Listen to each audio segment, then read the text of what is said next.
Ani, Bojo, greetings, welcome everyone. I am Duke Redford. I'm an artist and a poet. I'm also a father, grandfather, and a great-grandfather.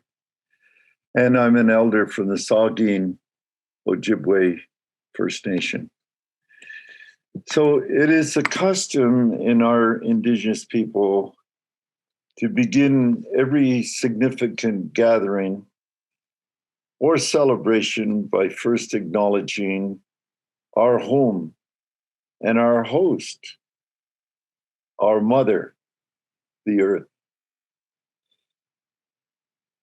It is an opportunity to remind us of our covenant with nature and all living things. We are the servants and stewards of the land, and each generation borrows its use for a brief time from their children, grandchildren, and progeny forever into eternity and infinity. So, in keeping with this time-honored tradition, I would like to offer a poem and a blessing that I wrote honoring not only the land, but also the water and all the creatures, human and other, that are sustained by our mother, the earth. A great mystery created the universe and fashioned a blue geosphere, a radiant planet, the wondrous earth, the mother who gave us birth, and the genesis of all that we hold dear. With all the billions of stars in space, only the earth could create the perfect human birthing place. A little sphere of cosmic dust was the spark of spirit given us. And in all the years of her existence, she provided for our subsistence. With benevolence and generosity, she never asked or needed our assistance. But now, the world is in distress due to unrestrained excess. Nature reveals that true progress is possessed by every plant and tree that echoes every breath we breathe in a symbiotic symphony of connected sustainability. In the present tsunami of climate change, the earth may never be the same. With 8 billion people and mouths to feed, the fires are burning, there's less air to breathe. We must conserve and preserve our rivers, savannas, and forestry to ensure our own continuity. Let us activate, contemplate, restore, and regenerate the vitality and abundance of this, our birthplace. We don't choose where we are born. We are the outcome of a cosmic storm. Our journey is to search and find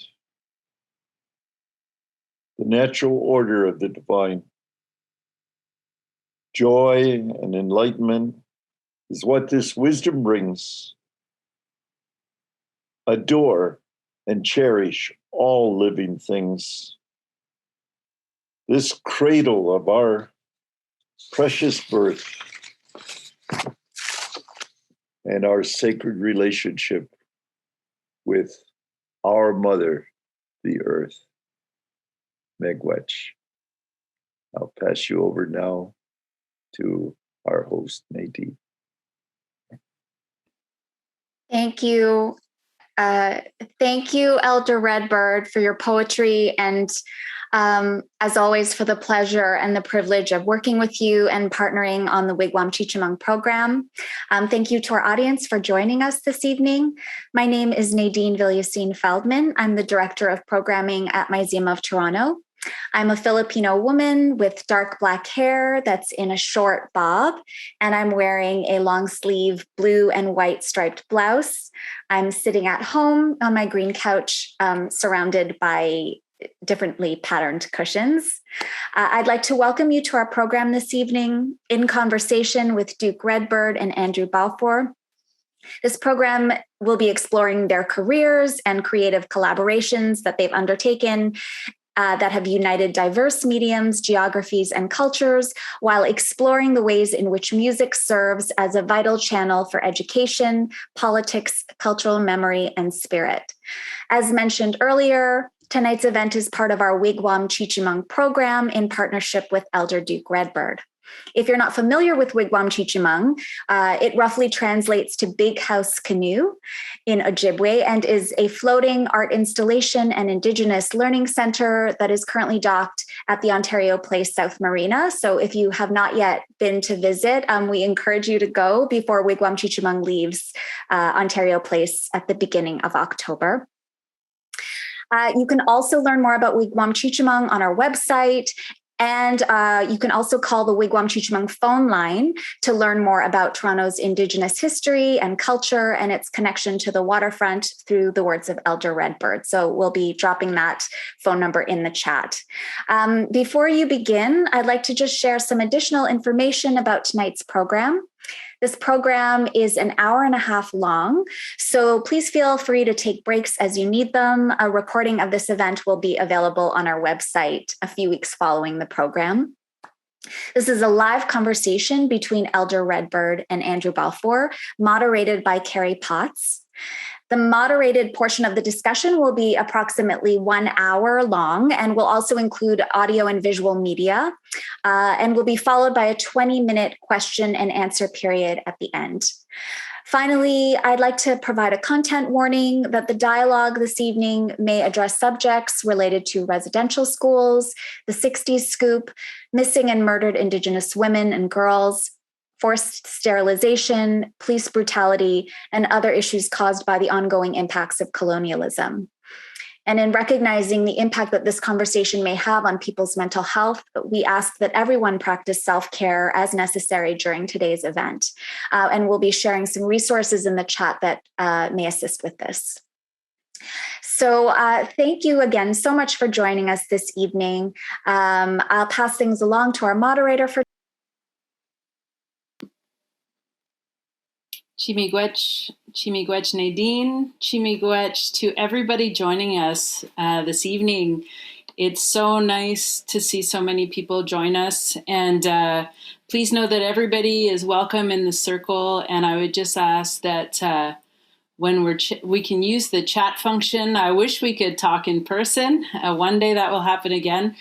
We can use the chat function and just to please keep comments respectful to one another, to us as well, and to also keep it on topic if you can.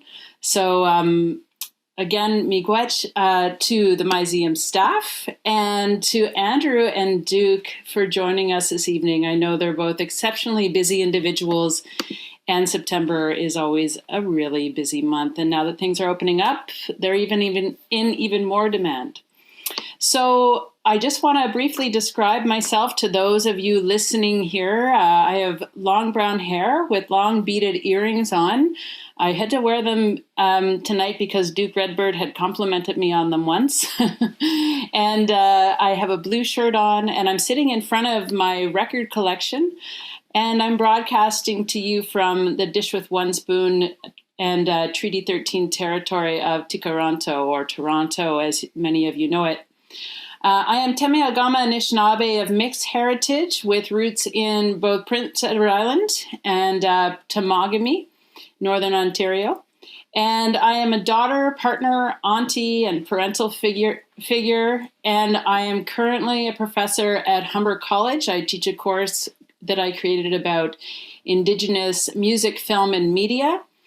I have enjoyed over 20 years within this community in Toronto, starting in the social service sector, in the Indigenous social service sector, and moving into the arts. I worked for Susan Naglukark, Imaginative Film and Media Arts Festival, taking place next month, Native Women in the Arts, and many others. It's such a profound pleasure to introduce the following two people to each of you. I will start with Elder Dr. Duke Redbird. As if he really needs a further introduction for most of us, he's a bit of a local celebrity. But he is an established Indigenous intellectual, poet, painter, broadcaster, filmmaker, and keynote speaker.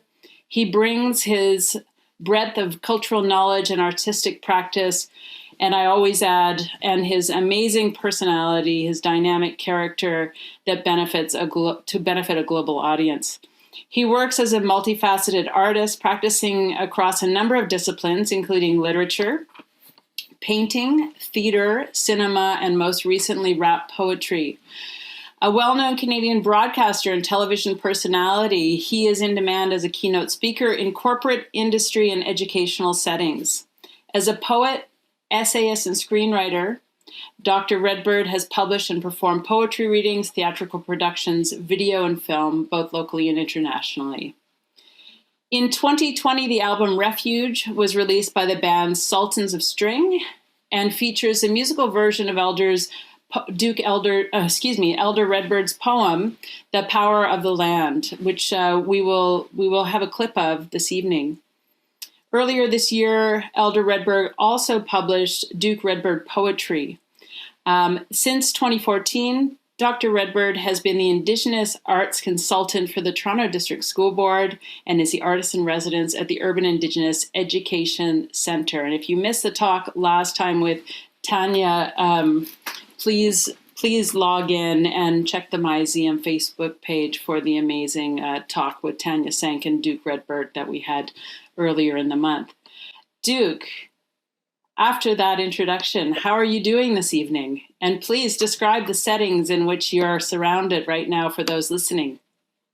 Well, I'm doing very well, and it's a wonderful honor and opportunity to be here tonight and to join with everything. I'm in my home studio in downtown Toronto, and I'm surrounded by native art, some of which I've painted and produced myself, and lots of books by Indigenous authors and others. And I have shoulder white, long hair. I'm 82 years old, and I only look 32 years old. And I'm wearing black glasses and a black shirt with an insignia of the Indigenous crest with the four colors. Miigwech Duke, you don't look a day over 32. Absolutely. So now I'll take a minute. I say a minute, but both of these people are such accomplished artists that it'll take me a few minutes. But I would like to take some time to introduce Andrew and allow him to turn on his camera so we can see him. So Andrew Balfour, who is of Cree descent, has written a body of more than 30 choral, instrumental, and orchestral works, including Take the Indian, Empire Étrange, The Death of Louis Riel, Migas, A White Shell Soundscape, Bawajigewin, Gregorio's Nightmare, Wawatewak, Fantasia on a Poem by Rumi, Misa Brevis, and Medieval Inuit. He has been commissioned by the Winnipeg, Regina, and Toronto Symphony Orchestras, Ensemble Caprice, the Winnipeg Singers, the Kingston Chamber Choir, Taffel Music, Toronto Mendelssohn Choir, Vancouver Chamber Choir, Luminous Voices, and Camerata Nova, among many others. His works have been performed and or broadcast locally, nationally, and internationally, and we will see a selection of a couple of these this evening. And I'm sure many of you in the audience might already be familiar or have worked with Andrew in the past. Andrew is also the founder and artistic director of the innovative 14-member vocal group Camerata Nova, founded in 1996.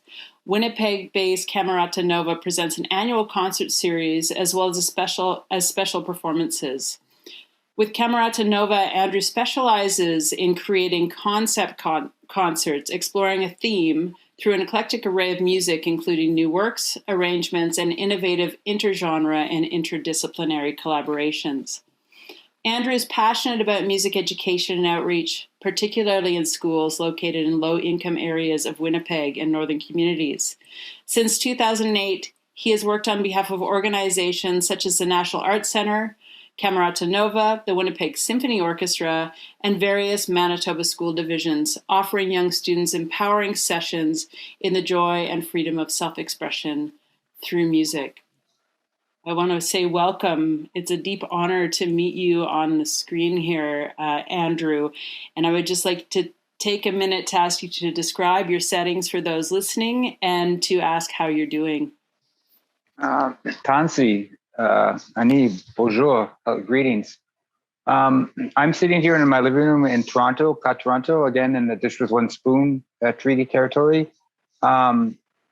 I have short hair. I have my headphones on. I have glasses. I'm wearing an orange shirt. I'm actually wearing a medallion that's been gifted to a crystal medallion that's been gifted to me from an elder, Mama Maria from Peru. And behind me is a painting of the Seven Grandfathers by the late Amu Anjkanong. And it's a real joy to be here, an honor to be here.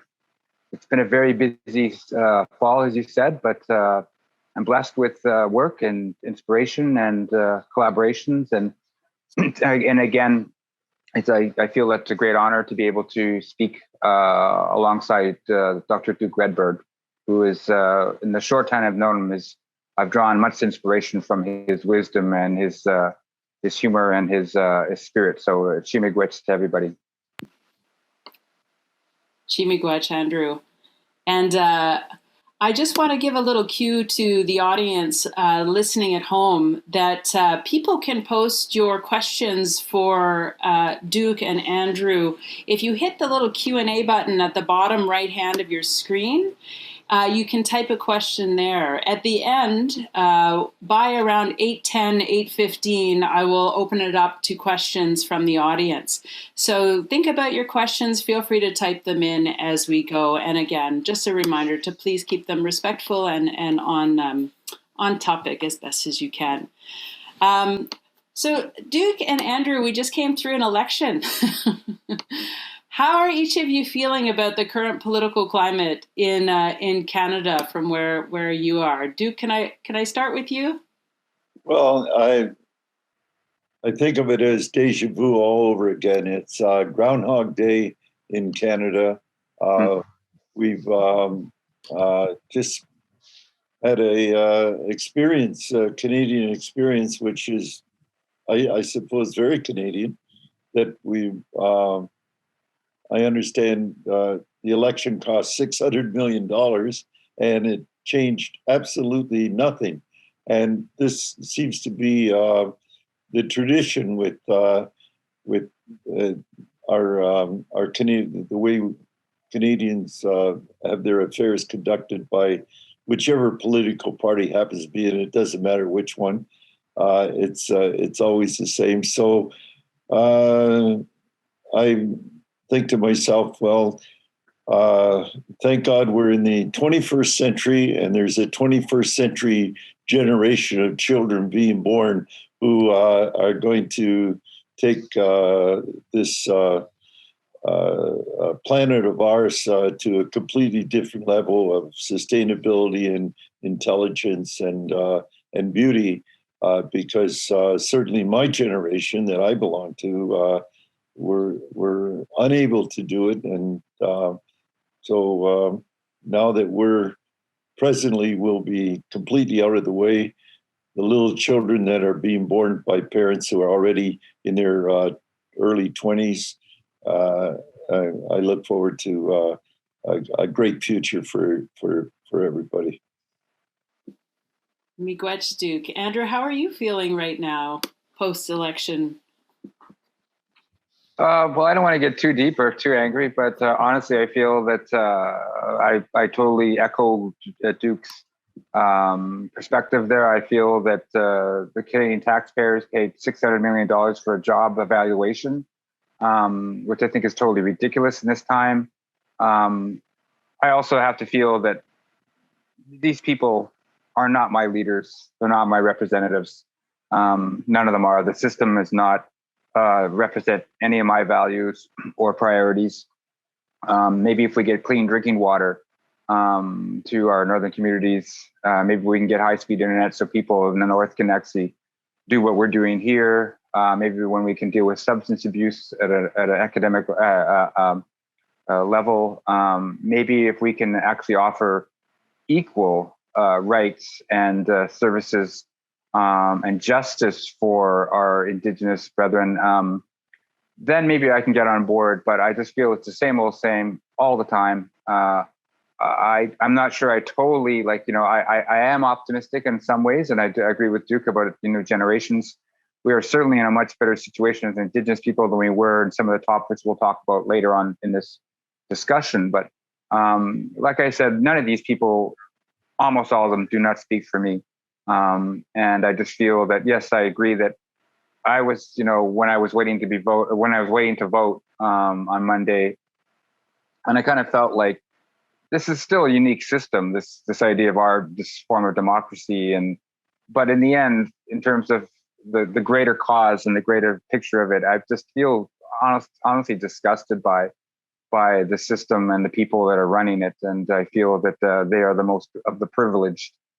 Maybe if they lived up in the northern communities that had to boil their water every day, maybe if they saw their young ones die, maybe if their grandchildren and great grandchildren were being brought up and discovered in mass unmarked graves, they would have a different perspective. So until that happens, I will speak on behalf of what I believe in and my people, and the tragedies of the past to bring light to them, but also work with great allies. Because I have many allies in the music and arts community that I feel gives me hope, and a sense of hope of true reconciliation. Even though reconciliation means we're going back to a spot where there was respect, and I don't really feel that has happened yet. So certainly truth is important, and healing is in order for the day. Hi, miigwech for that. I do want to focus additionally on your artistic careers and your collaborations momentarily, but while we're on this topic, we also have a statutory holiday coming up on September 30th.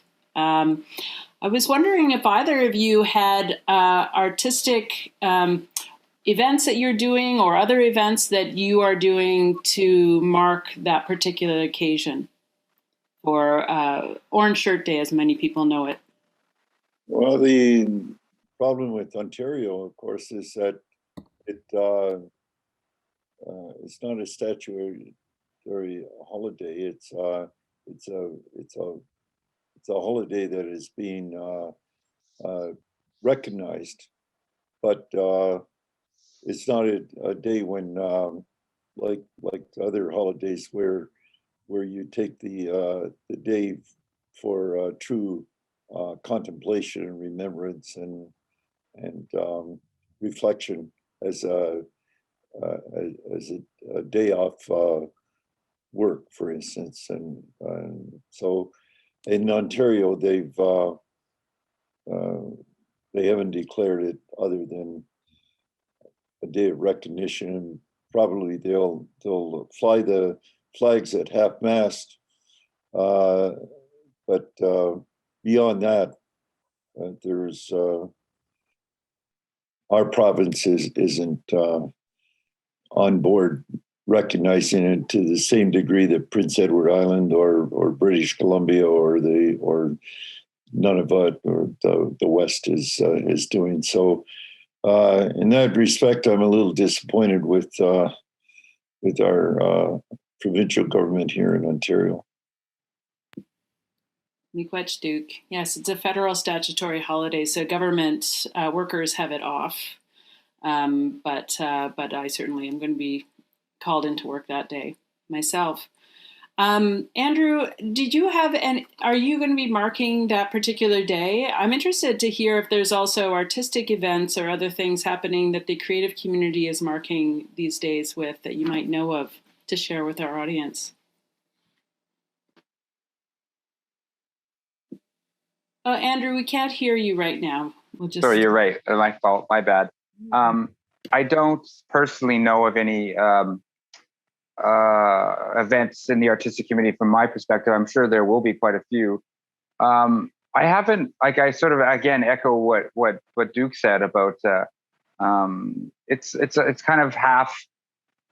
It's kind of like half attempt and sort of reconciling a day. Like I think every day, should be. I think of it every day, and I think that the most powerful thing I've seen in the last little while was on Canada Day here in Toronto, with how many people were wearing orange shirts. It was actually kind of because my wife and I were going actually downtown, and we noticed the closest we got downtown to Dundas Square, there were so many, and there was a rally, but it just seemed to be really striking to see how many people, a lot of non-Indigenous people as well too, are wearing orange shirts. And many people of color were wearing orange shirts. So I thought that was really very actually moving in some ways, because I think that a lot of the Indigenous community were kind of felt this particular Canada Day was almost a time of mourning and a time of great anger. And, so I feel that I personally would like to take part in, like an annual day of recognition of Indigenous artists. I'm sure that'll come to fruition, but I think that really, again, we can talk about this when we talk about other like my work at Tinniq, but we have a day of remembrance on November the 11th for fallen veterans, and that's justified. I think that's important, but we need a day where we can have a day of reflection, and where settlers or non-Indigenous people can sort of like think about sort of the history of this country and the tragedies that happened, and just have a day of reflection. It's not asking too much. It really isn't. And I think that that could be coming close. I think that there's more and more people that would support that. So I really feel that this is actually important step, but I haven't put too much thought into it actually, to be honest, because I kind of feeling a little bit more. I'm thinking, hopefully we can get a bigger picture, and artistically, that's what I'm trying to do, is to bring awareness through my arts to issues that are still outstanding in this country and on Mother Earth as well. Miigwech to both of you, Andrew, and we'll talk about your collaboration with Duke momentarily, and to commemorate the veterans, and I think we will hit on how music and various forms of art are expressions of memory and cultural memory, and also remembrance. I wanted to start, just for those audience members who might be a little less familiar with each of you and your artistic practice, because it is very multi-layered with each of you. How could each of you describe, if you asked, how would you like to be described as an artist? If somebody said, if you're going to describe yourself, or how would you like somebody to speak about you as an artist? Think about, who are your contemporaries? Who are the people who have influenced you? How would you like to be described as an artist?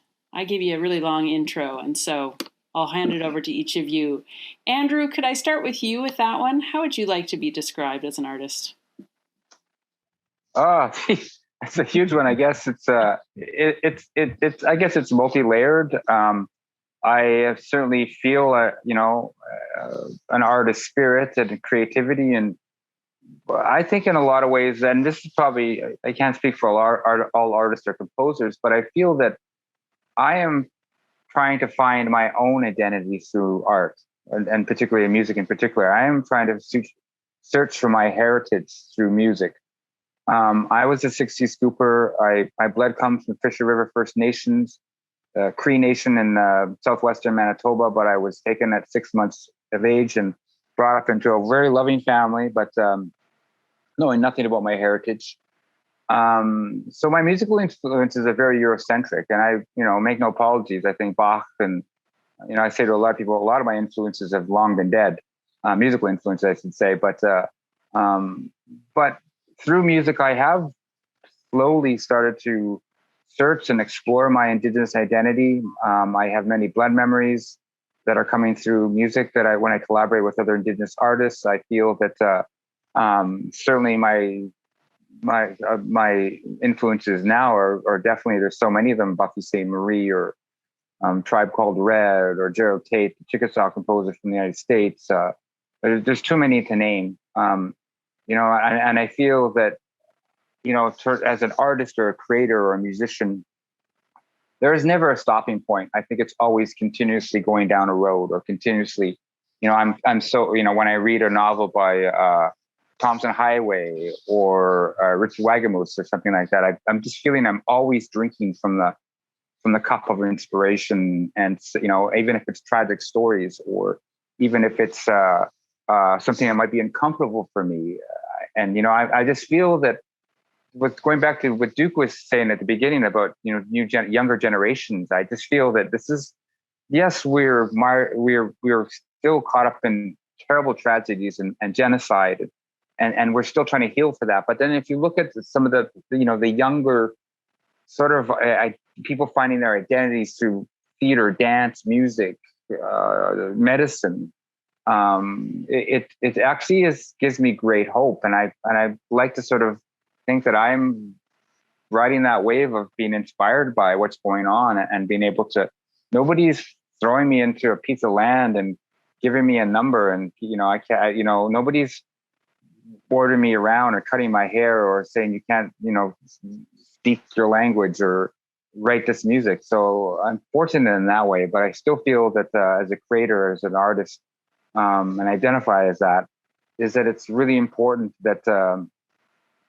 that I should continue to search and collaborate. And that to me is the fuel that drives my creativity, is the collaboration and learning. You'll never stop learning. Just even if it was just so-called classical music, you would never stop learning. So I really feel that that's what keeps me going as an artist or a creator or a composer. I love that. So you're a searcher, you're a learner, you're a collaborator. Those are some of the key words that came through to me. Duke, how would you describe yourself? Are you able to describe in a couple sentences who you are as an artist to the world? Well, I know how I have been described. The word that comes to mind immediately is polymath. I've been named a polymath a number of times to the point where when I first heard it, I didn't know what it meant. But since it simply means a practitioner of many art forms. I was born just before the start of the Second World War, 1939. And so my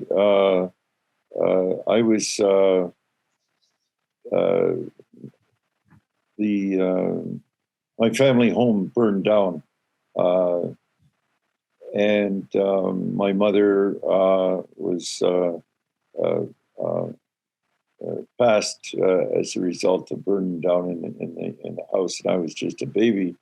And I was immediately taken by the Children's Aid Society and became what was known in those days as a temporary ward of the Children's Aid Society until they could place me in an adopting home.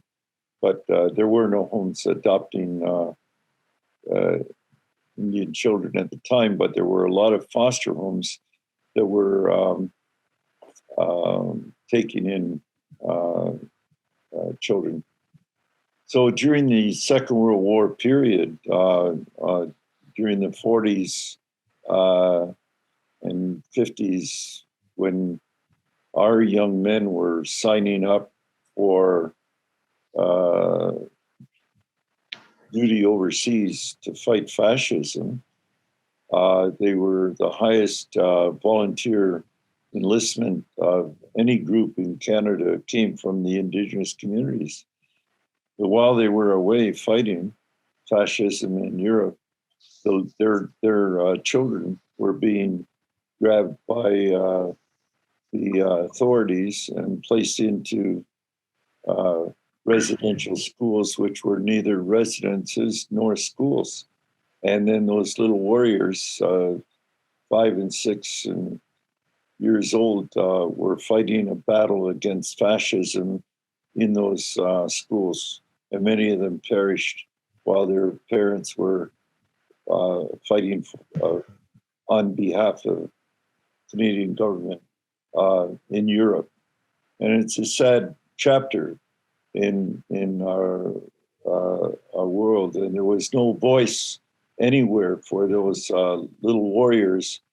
And then when our own people came back after the Second World War, and during that period with the Korean War, in the 50s, when I was a teenager, I saw the hypocrisy of it all. And I also saw that there was no entree for Indigenous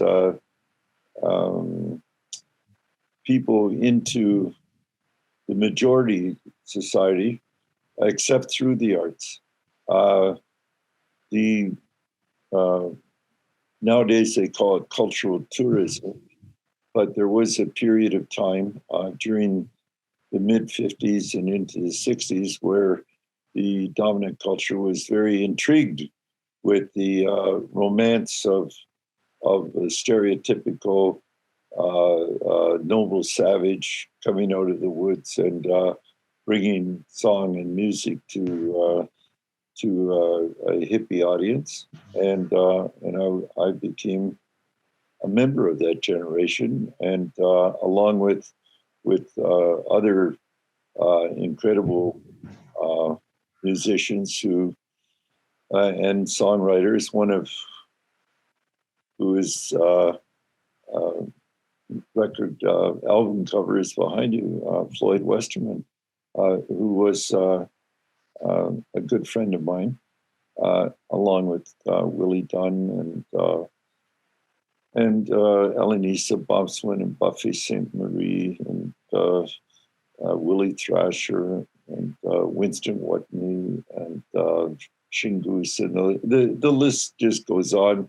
And I was very fortunate to travel in the same company with these young music warriors, going out and singing our songs and bringing a message to a population that was beginning to prepare to listen through song and poetry, everything that they couldn't listen to or wouldn't listen to in prose or in school curriculums. So that was my entree in those days, and it's continued. I still do the same work as I did 70 years ago, 80, 60 years ago. You know. Well, it's a fascinating journey through your own career. And you had said to me earlier that you had been on stage and toured with Floyd Red Crow Westerman and among many other people in your lifetime. And music has certainly been an important conduit to opening up doorways for cross-cultural collaborations and communication and political messages. And I also, it's interesting you say cultural tourism, Duke. I always wonder if it just ends there for people sometimes, like if they just get a little window and then they can buy the record and buy the moccasins, but then they don't really commit themselves to the community or get to know Indigenous people further. But I like to think about it as a doorway anyways. And I think that one doorway that opened through music was between you two as artists, Andrew and Duke. I was wondering if we could talk a little bit about how you came to collaborate with one another. I heard a little birdie told me that it began with a connection made through the director of Jumblies here in Toronto, which is incredibly long running and also important organization. Andrew, would you like to talk a little bit about that meeting? Well, you're talking about Ruth Howard, the artistic director, of course, from Jumblies, and that is a project that is coming up in the future. It's interesting. I guess there's some people you know exactly when you first meet them or first heard them, but I was actually working last year on a project with the Mendelssohn Choir, who was doing an online digital project, and they wanted to do a piece of mine called Natinikyu, which is the Cree word for going to war. And it was originally written in 2017 on the armistice of the 100th anniversary of the signing of the armistice, and my group in Winnipeg, Camerad and Nova, produced it and performed it. So Mendelssohn Choir wanted to do it online, and they wanted a local elder or writer or somebody to take part in it. And I because I'm not from Toronto, but my wife is. So, and I remember the first time I heard that name, Duke Redbird, was on the shore.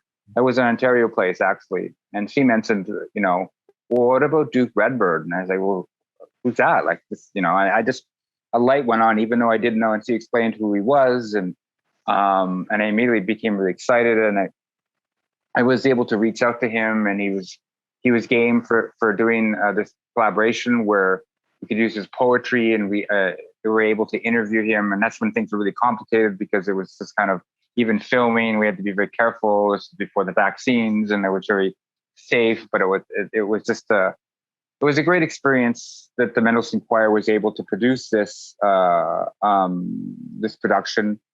But more importantly, I came away from thinking that I really want to work more with Duke Redbird. He just seemed to be, there was something about his spirit and his writing that really captivated me.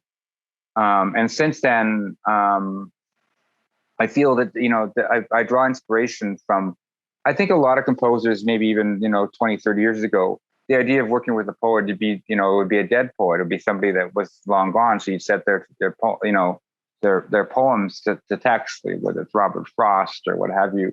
And I think it's just so exciting to be able to work with somebody that, and collaborate. And I greatly honor his wisdom and respect his incredible words. And you'll see it later on with the Sultan of with the Sultan of Swing and the Power of the Land video, because I remember seeing that and being blown away. And it's like, this is somebody I want to work with, or even just honored to be able to know. So that Natinikyu project was actually kind of the beginning of collaborating with Duke, and we hope to do it again for the Jumblies next 2022. But I really feel that this is, collaborating is everything for me. I really feel that I want to get out my own box. In the past, composers have kind of been in their own little corner or studio or desk and just been working on their own. I can't do that. I need organically and creatively to be able to be inspired by other ideas and by whether it's words or dance or film or whatever. I just need to be, that's what gets me, that's what I find most rewarding, but also that's what gets my juices flowing. So, and he's working with Duke has actually really both taught me and inspired me about the power of working with the written word. It's very inspiring. Miigwech. So the Myzium team has shared with the audience the link to view Ngātineku, or Going to War, which brought together choral music, poetry, and dance to honor the experiences of Indigenous veterans. And that was broadcast in 2022 by the Toronto Mendelssohn Choir, as was spoken about. Duke, what was that collaboration process like for you with Andrew and with the Mendelssohn Choir? And what was your message? The message was quite clear once you watched the piece. But what was your process in collaborating and thinking about how to work with these artists? Well,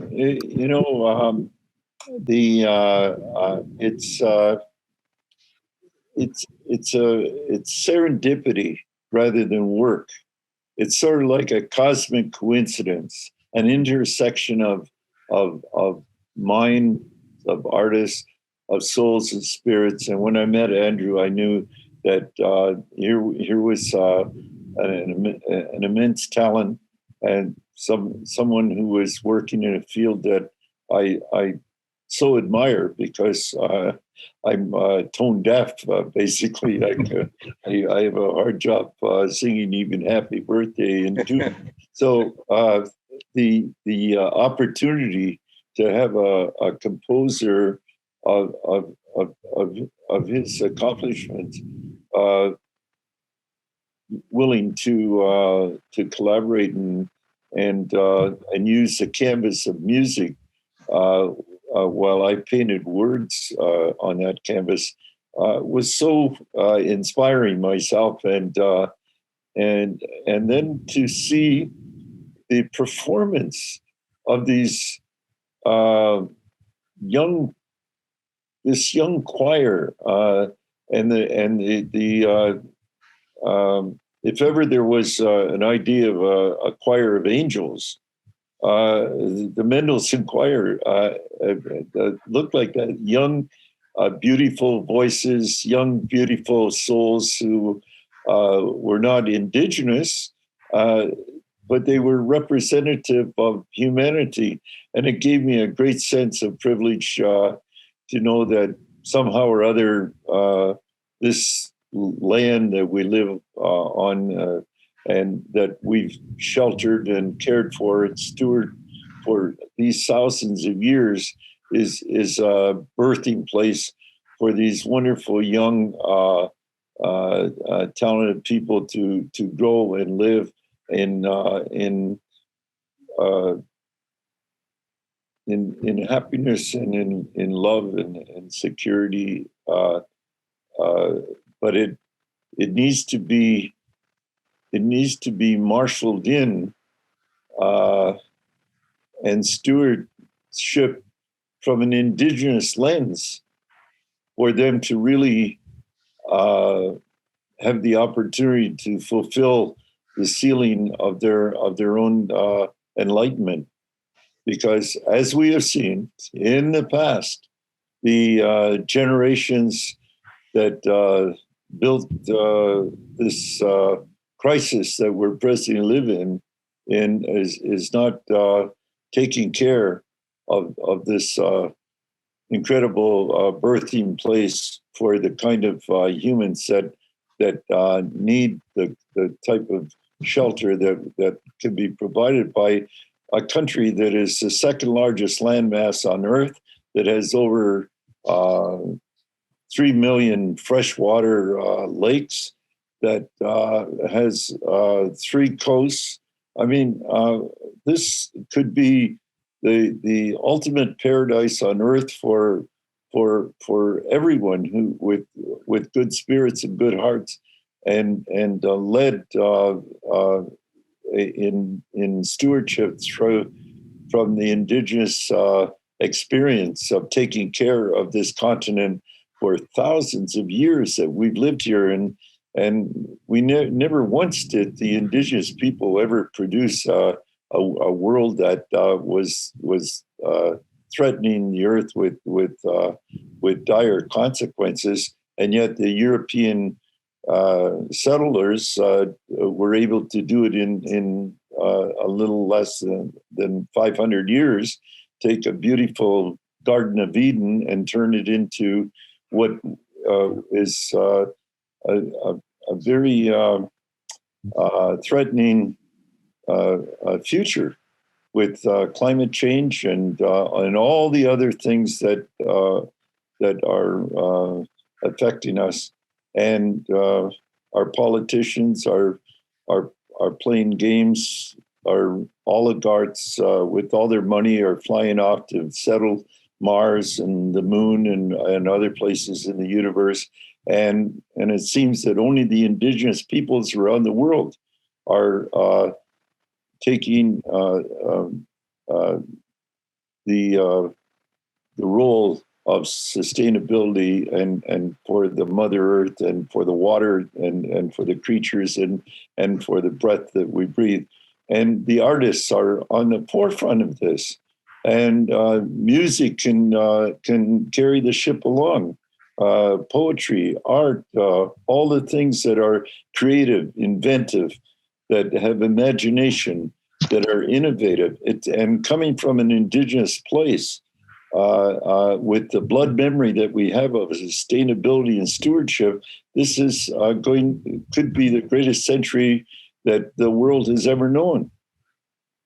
But it will depend on the leadership of the artists, the leadership of the youth, and the dismantling of the old monuments and creating the new monuments. And that's a little segue to promote an event that's coming on CBC called New Monuments. It was directed by Director X, and it's going to come on October the 15th. And it addresses the very things that I'm talking about. And the Red Sky Dancers are there, along with many other groups from across the creative sector of the arts of Toronto for Luminato. So I just throw that into, so I don't know. I'm very enthusiastic, and I'm looking forward to looking at the glasses half full rather than half empty. Mm-hmm. Mm-hmm. I agree, Duke. And artists give me a great deal of hope. And I know that Andrew had stated in an earlier conversation that we had that artists are prophets, and that artists are a way into the future, and are our next generation's avant-garde. I've heard it said by Fela Kuti that music is a weapon of the future. Mm-hmm. And it's an interesting thing to think about how that can be used instead. And I just wanted to, on a little personal note about Nantinikyu, and I will cue the Museum staff. I would like to talk about Take the Indian in a minute, and we will show the video, a clip of that anyways, to talk about. But I just want to say miigwech for that, because my grandfather, Donald Potts, who was lived on Bear Island, Temagami, and that he was a veteran in the Second World War. And he enlisted, and in enlisting, he gave up his status to enlist, and therefore my father was born without status and had to reapply when he was in his 40s or 50s, I believe, is when he finally got his status card. And, the homeland that he came back to is very different. And his community was very poor at that time as well. And so it's interesting to watch that piece and to think about what you're conveying, Andrew and Duke, in your words and in your movement, Andrew, and in your music. It was really very, very powerful. So I encourage everybody to watch that piece.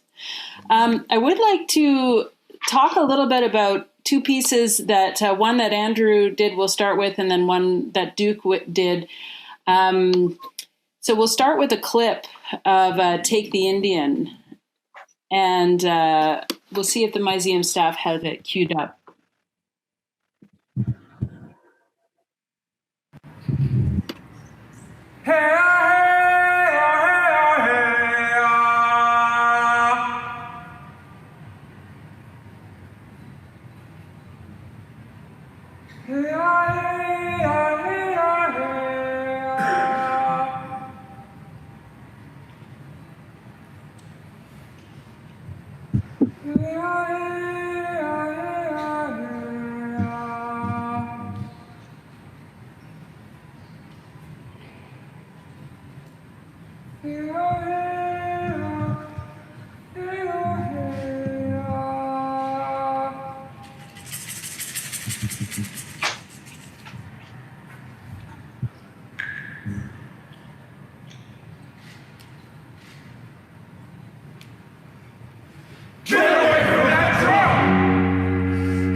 Miigwech, I think it's a timely piece to play given our proximity to our first national day that's recognizing the need for truth and reconciliation in this country, and it's a process of truth telling. I think that piece is doing, Andrew. Can you tell me? You talked about being a collaborator, and I was wondering about the sort of difficult moments and also beautiful moments that you had in collaborating in order to produce that piece. Well, that piece actually still remains a really, it's always difficult to watch because I performed it a bunch of times. I've actually performed it a couple of times in Toronto.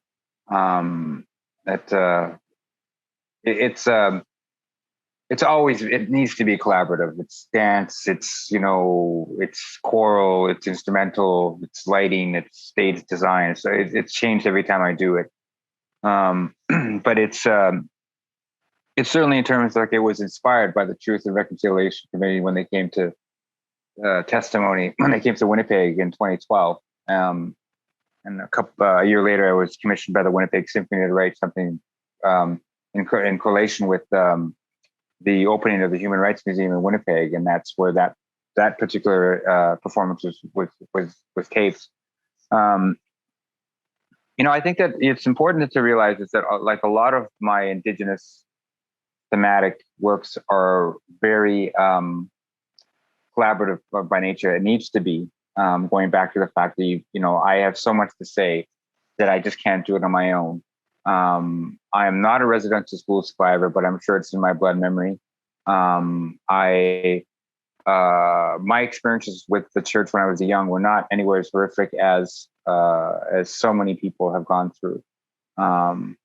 That's not to say that I don't have something to say, and I think that I went in so deep to that both the writing of that piece and also the performance element. I don't necessarily think of myself as a performer, but I felt when I wrote the music, which is all based on testimony, all the testimony I heard in 2012, none of that's made up. But all those word phrases, they talked of paradise with a whip, and they came and touched me, and the crows, the priests, all those were from the testimony from these survivors.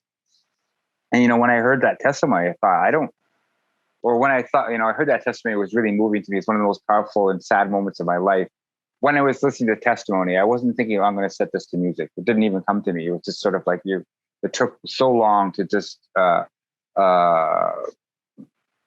process that, in terms of these. And there was mostly just these kupums, these grandmothers just sitting in a circle surrounded by hundreds of people that were bearing witness to their incredible tragedies. I can still remember the smell of sweetgrass and sage in the room where they were, or the auditorium. And I could still hear the collective gasps of the audience or the witness people that were witnessing it, and the incredible energy. The only other way I can put it, like, or because I'm a big historian, I read a lot of history books, is that, when the Nuremberg trials were happening in Germany and when they were talking about the details of the Holocaust, and people that had no idea what was really going on, it just happened a couple of years before in Germany in the concentration camps, and that the electric and tragic in the room, that's exactly what was happening in all these truth and reconciliation testimonies. And so as powerful as Take the Indian is, it's never as powerful as the actual witnessing of testimony. You could be anybody, any composer, and you could never actually capture that emotional charge. That's what we do as you mentioned, prophets or oracles, or trying to capture something. We'll never actually get it. We'll never get that energy. And I feel Take the Indian, it's not me.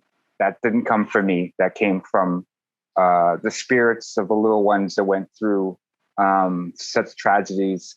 When I read Indian Horse by Rich Wagamose, it was so powerful like that, and I feel that, that with that expression of sort of going that deep, the only thing that will come out of it is to make sure, one, you have to protect yourself as an artist, because when I first performed Take the Indian, I really went into a funk for a good 6 months. I didn't protect myself. I didn't have medicines on me. I didn't smudge. I didn't talk to elders.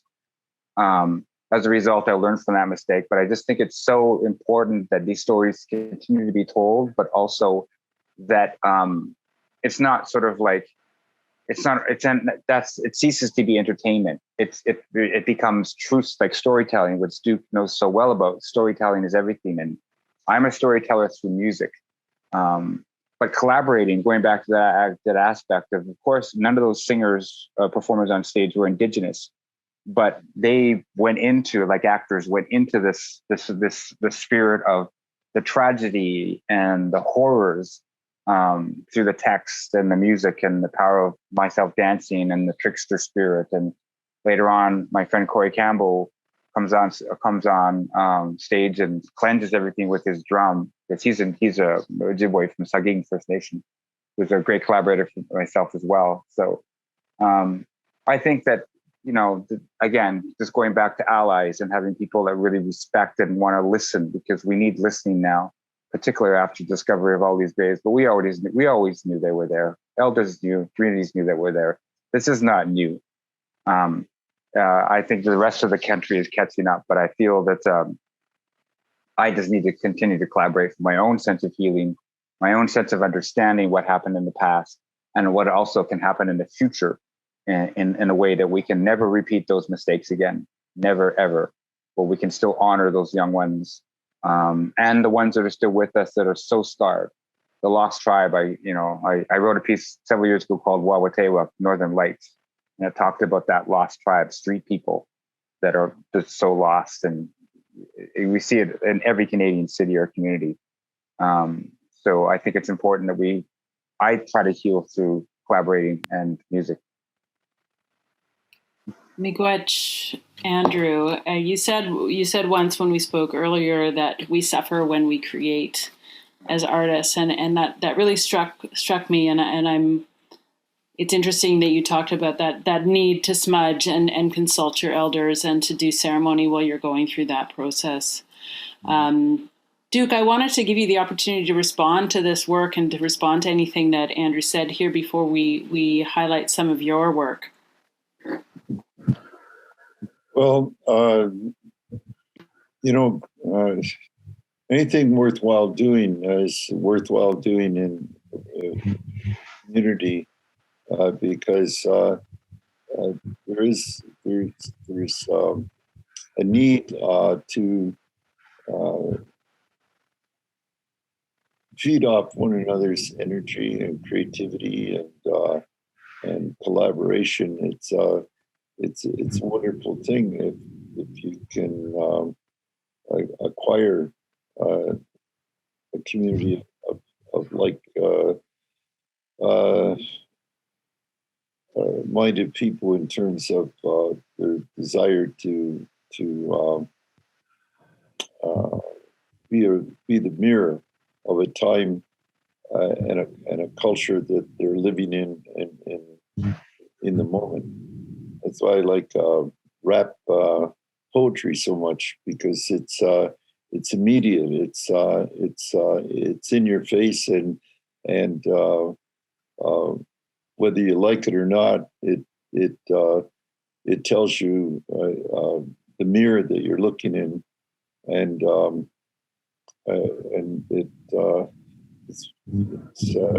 we all have that mirror. I a short poem called "The Mirror," where I try to describe that. It just goes like this: how often I've looked into this mirror and tried to decipher what I see, where flesh and blood are reflected there, but not the soul of me. Long I sit and stare and peer within the two dimensions of this mirror, hoping that for just one instant I might see the distant, lonely soul of me. Now reason tells me to throw down this black-backed piece of glass, for the shadow of my soul it cannot pass, for it's hid deep down inside of me.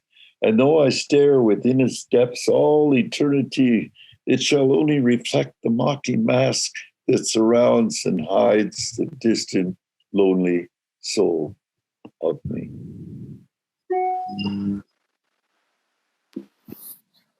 That's beautiful. Thank you so much, Duke. Okay, our time is coming to a close soon, but I wanted to share another piece that was a collaboration that Duke did with the Sultan's String. So I just want to ask the Myseum staff to please cue that up.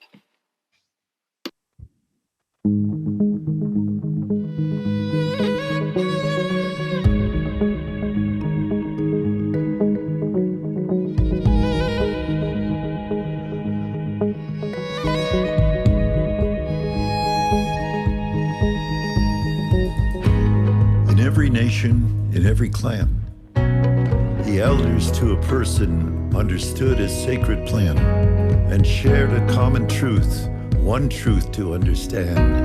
The spirit of the people is equal to the power of the land. The mother of us all, the sacred Mother Earth, is constant in her giving and perpetual in her birth.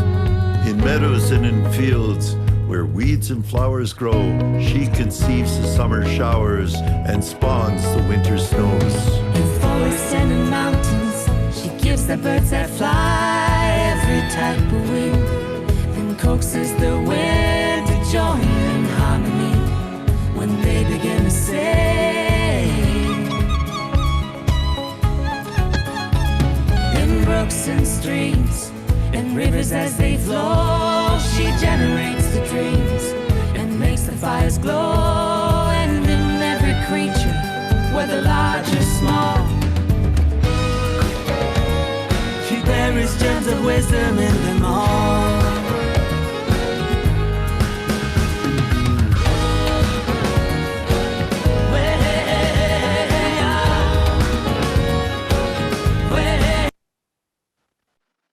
That's very powerful. Duke, can you talk about how that collaboration came about and a bit more about your performance and your poem? Well, in Toronto, I live just up the street from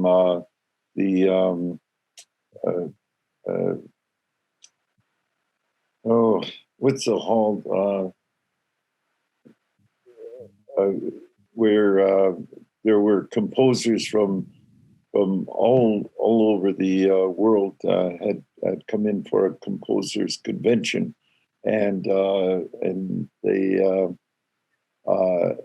invited me to do a land acknowledgement, and I had just written that poem not too long before, and so I did a traditional land acknowledgement, and then at the last minute, I decided to put the poem in to wrap up the land acknowledgement. And in the audience, there was the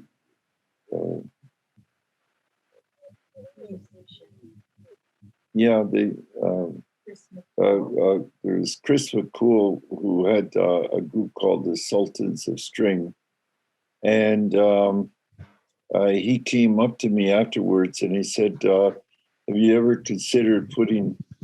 It was Kerner Hall. I'm going to try to remember the name of the place where this all took place in Toronto. Kerner Hall. Yeah, Chris McCool. So he came up and he said, "Have you ever considered having your poetry put to music?" And I said, it's something I've always thought would be great if I could find someone interested in composing music for it. He said, "Well, I love the poem, and some. Here's my card," and I exchanged cards. And time went by, and I forgot about it. About 2 years went by, and then I got a call from Chris McCool, and he said, "I don't know if you remember me, but I came up and wondered if I could use your poem to write some music." And so it happened like that. It was sort of serendipity, cosmic coincidence, whatever you want to call it, but it was meant to happen. And I gave him the poem, and 6 or 7 weeks later, he brought me the first rendition of the music. And once it was finished, then he wanted to do the video, and we went down to Six Nations and recorded a wonderful recording studio in Six Nations, and the rest is history, because it went on. It's been played over and over and over again, and so it's the first venture into music collaboration, where I actually have a video of.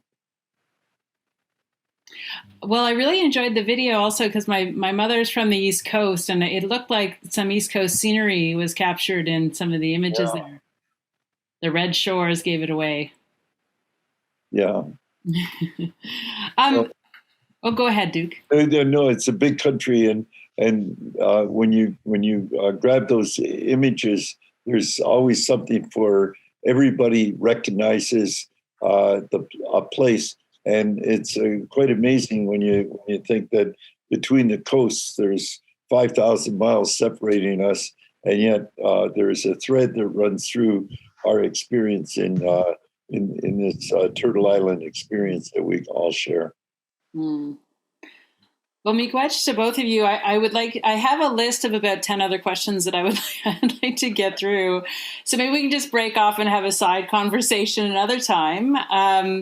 But I wanted to leave some time for the audience to ask some questions. But I do also, I did promise to get to this as well, because it's supposed to be an in-conversation between the two of you, that if you had a question for the other person, Andrew, I don't know if you have a question, a burning question you'd like to ask Duke, to please go ahead and share that before I turn it over to the audience for a Q&A.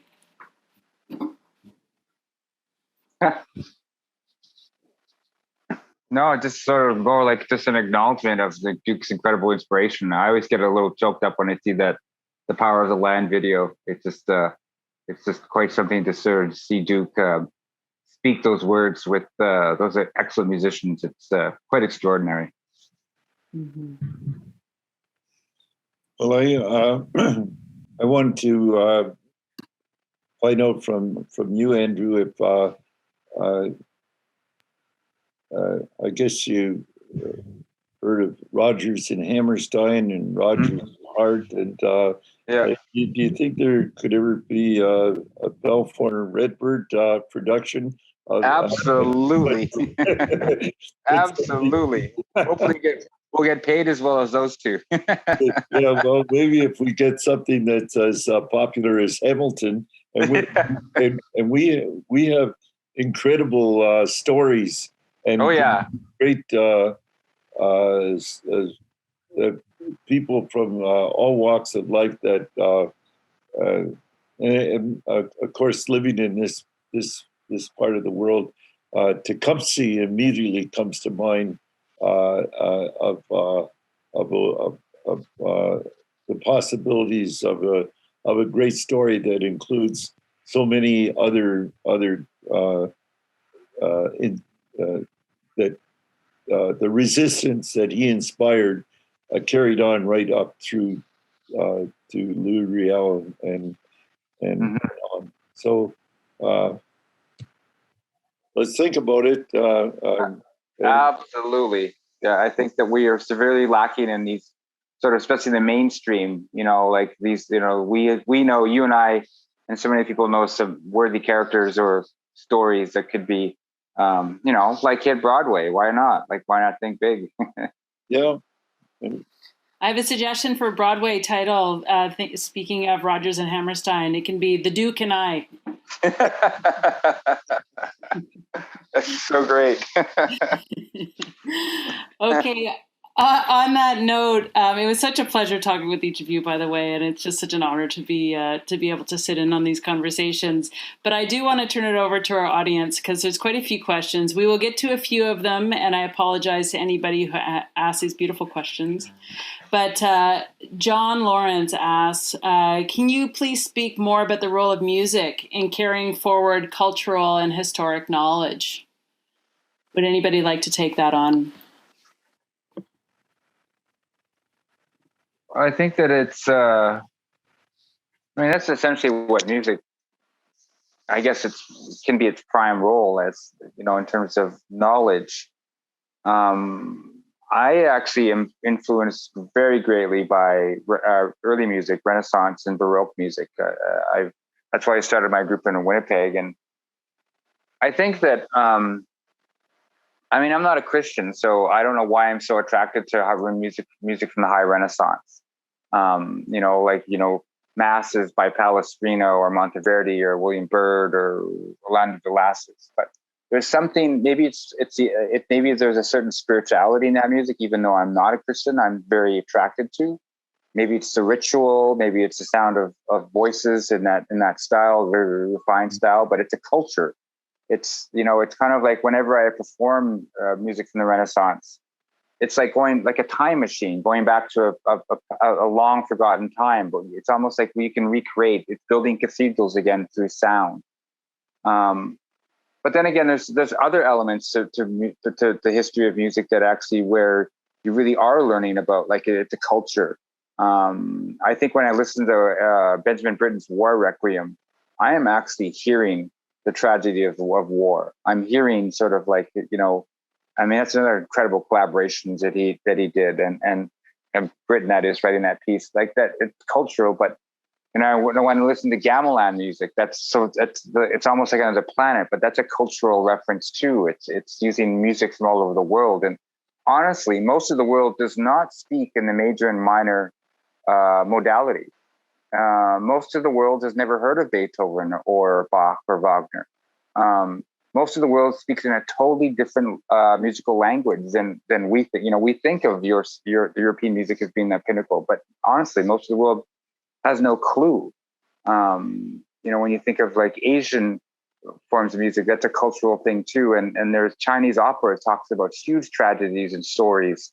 So it's like in a lot of ways, I think that our cultural references are based on Eurocentric, musical, I guess. I just saw a fascinating movie just quickly. It's called Yesterday. It's by Danny Boyle, the director. And it's about, it's a great premise because one, it's about a struggling songwriter that suddenly there was a global event catastrophe for 12 seconds, the power goes out. And the power comes on, nobody can remember the Beatles. They didn't exist except for him. So the premise is he becomes famous on the Beatles because he's trying to remember all their songs and write them down, and then he performs them. And then it gives it's a silly but great movie, but it gives the premise of like what would happen if you took the Beatles are a cultural phenomenon, but if you took them away, where would we be right now, musically speaking? That's as a musician that I took away from that movie is like, wow, that would be interesting. What would happen if you took away Bob Dylan? Where would it be culturally? If you took away, the Beatles, if you took away Bob Marley, or if you took away Beethoven, or where would we be culturally speaking? I just find that interesting, but also I think that there's also music that I know that actually Duke has met and was friends with Willie Gunn. His music was so I Pity the Country is one of the best songs ever. Speaking about the relationship between settlers and indigenous people, I think that's a cultural statement that when he made that song in the early 70s.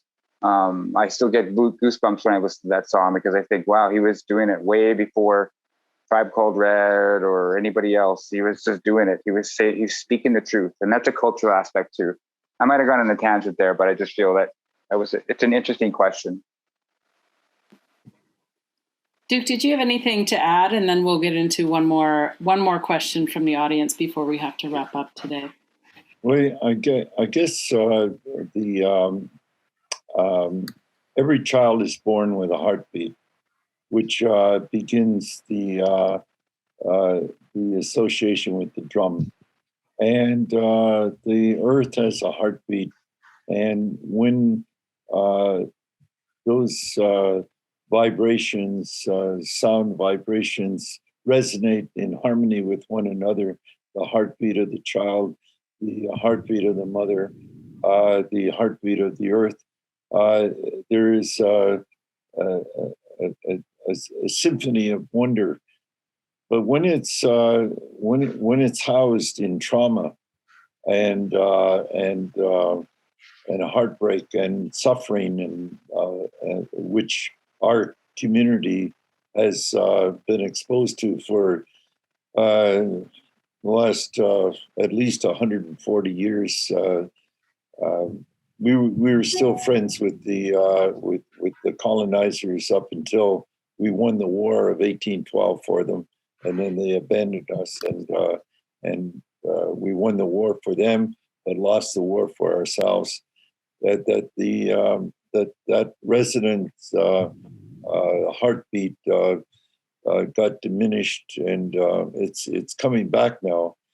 But also, the first thing that a child learns with voice is the lullaby of relationship with the mother. If the mother is in a environment of love and contentment and beauty, it produces a language of music. When it's surrounded by trauma, we get anger and we get a different response. So I went through a series of those experiences where I was very angry with the poetry and could use my poetry as a sword, and then I also could use it as a cradle of love to calm the environments that I lived in, and now I use my poetry to elevate and enlighten and move forward with wisdom.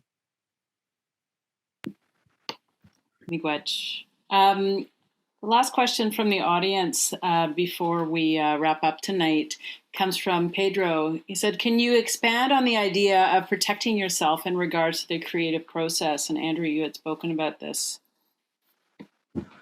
Well, in that specific instance, what I was talking about is in terms of I was going into an area that I was inexperienced with in terms of the trauma of residential school survivors. So, and so going on stage, there was 1,000 people and performing, maybe reawakening spirits and not respecting what I was actually expressing. So I should have actually had medicines. I sort of smudged. I sort of consulted with elders what I was doing.